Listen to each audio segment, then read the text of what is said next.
my golf friend. Welcome to Above Par. I'm your host, Kathy Hartwood. I show you how to take more of your talent to the golf course without practicing harder, taking more lessons, or buying new equipment. I show you how to end the frustration of underperforming so you can start playing to your potential. This is where you are going to learn how to think above par so you can play below par. Let's get to it. Welcome back to Think Above Par. Super happy you're here. Hoping you're having a beautiful week. I have a podcast today that with Thanksgiving coming up. So if you're listening to this live, Thanksgiving is next week. If you're not, this is about gratitude, and I'm inspired by Thanksgiving coming up, which if you listen to this in outside of the States, Thanksgiving is about being thankful and having gratitude for what we have and what we've had for the past year. So we give thanks at Thanksgiving.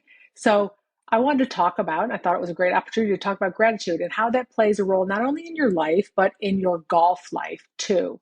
And I have a journal that is coming out that I encourage you to get that is arranged for your brain. It is a way for you to work on the mental skills that are going to help move you and move the needle relative to your golf game to that next level. It's about learning how to self-coach. It's a journal to do all that.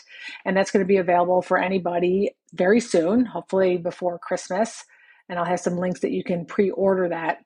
But inside of that is about being grateful and learning to get in the habit of gratitude. And I'm going to talk about golf gratitude as well. But first, what I want to do is I want to share with you some data about gratitude and being grateful. And there's been lots of research on the benefits of it. So let me share a little bit of information about gratitude with you. So Robert Emmons, which is a professor at UC Davis, and he's an expert in gratitude, describes gratitude in two parts. The first part is that it is an affirmation of the goodness in life. And the second part is a recognition that this goodness comes from external sources, others, nature, or a higher power. Its gratitude helps people realize that they wouldn't be where they are without help. So this is super useful for those people who are out there who like to do things alone or by themselves, or think that they don't need support, or they don't get to ask for help. Being grateful and expressing gratitude helps you realize that you wouldn't be where you are without help. So that is a description really of what gratitude brings. But there's research that shows that gratitude is also a big social glue for people. It nurtures relationships and improves individual well-being. When we're grateful for other people, we actually increase our bonding with them, our relationships, our connection with people when we have gratitude for them and what they contribute to us and our lives. There's also a study that says writing gratitude letters or journaling can significantly boost mental health. It showed that participants in this study actually experienced lasting happiness and reduced depression up to 6 months after these interventions of doing this gratitude journaling. So it will boost your mental health. But besides that, besides mental well-being, it also boosts your self-esteem and promotes a sense of life satisfaction by expressing your gratitude. There's also evidence that showing gratitude encouraged healthier eating habits in teenagers, emphasizing more fruits and vegetables over junk food, which if it can help teenagers, it can for sure help us too. So that was one study. So besides that physical benefit of nutrition, there's studies that link it to fewer common ailments like headaches and better sleep, and improved heart health. There's a whole study on heart health and gratitude.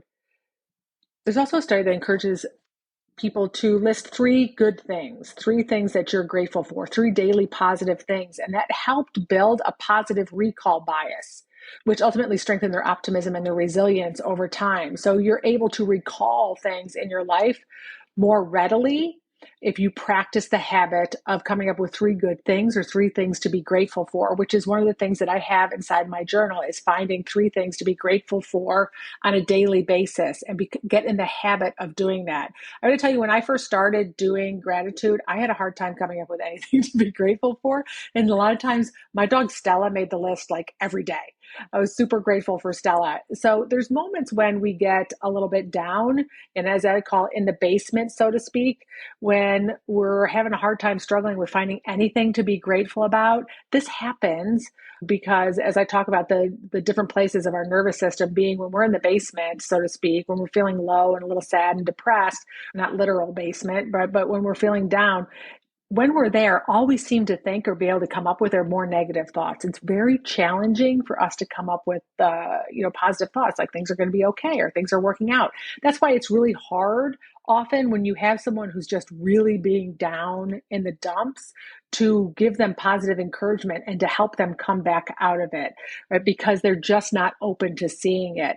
So this can happen on the golf course as well, right? You make a couple double bogeys in a row and you're trying to come up with something to be grateful for when you're feeling really down. Anything about your golf swing that looks hopeful or optimistic or positive becomes very challenging. So one of the things that's really going to serve you in this is that as you get in the habit, you'll create more of a positive bias or positive recall bias. It'll be easier for you to come up with some things that are going to be more uplifting and feel better when you're out there playing. And of course, when we're thinking things that are more positive and we're feeling better, we're going to create better results, right? We get to pivot and shift out of those moments more readily. We become more resilient.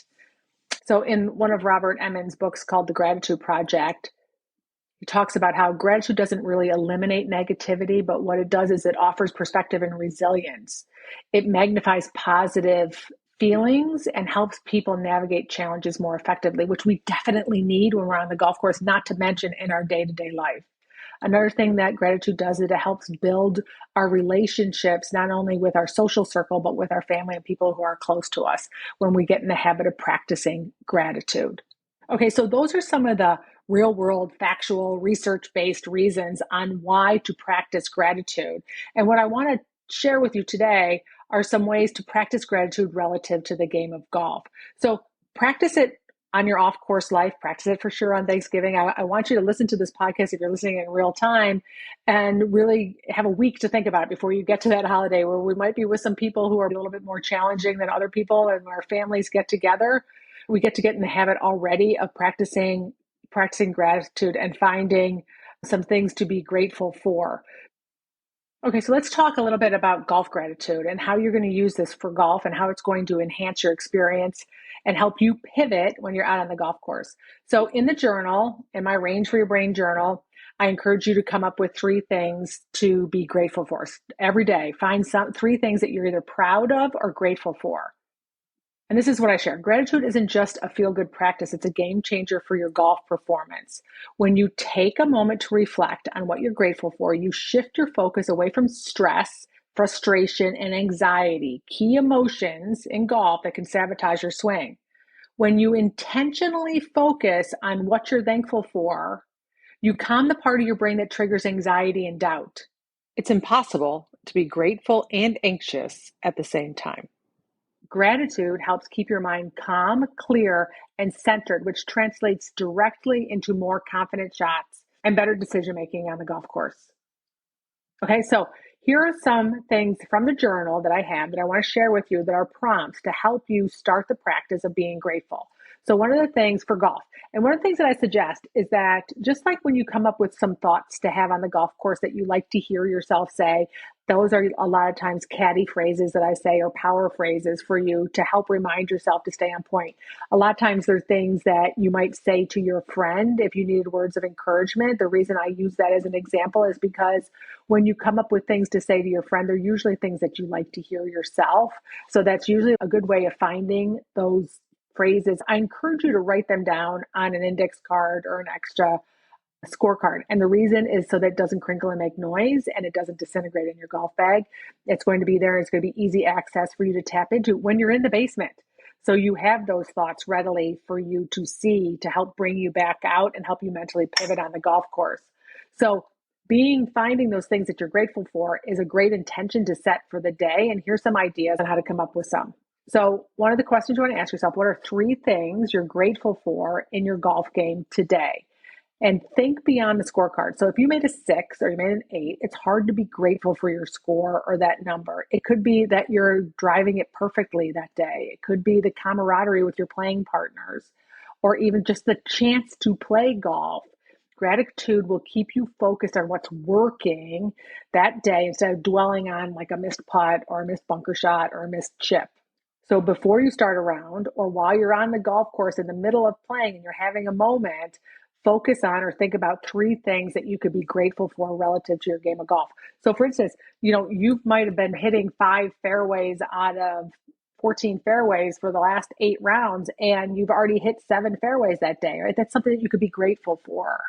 Or if you've been really struggling out of the bunkers and suddenly you're hitting out decent bunker shots, right, that's something that you could be grateful for. Those small moments of gratitude really can make a big difference in shifting you from those moments where we're going to struggle out on the golf course. Another one is to reflect on a recent round, which goes back to like, what is one aspect of your game that you're thankful for and why?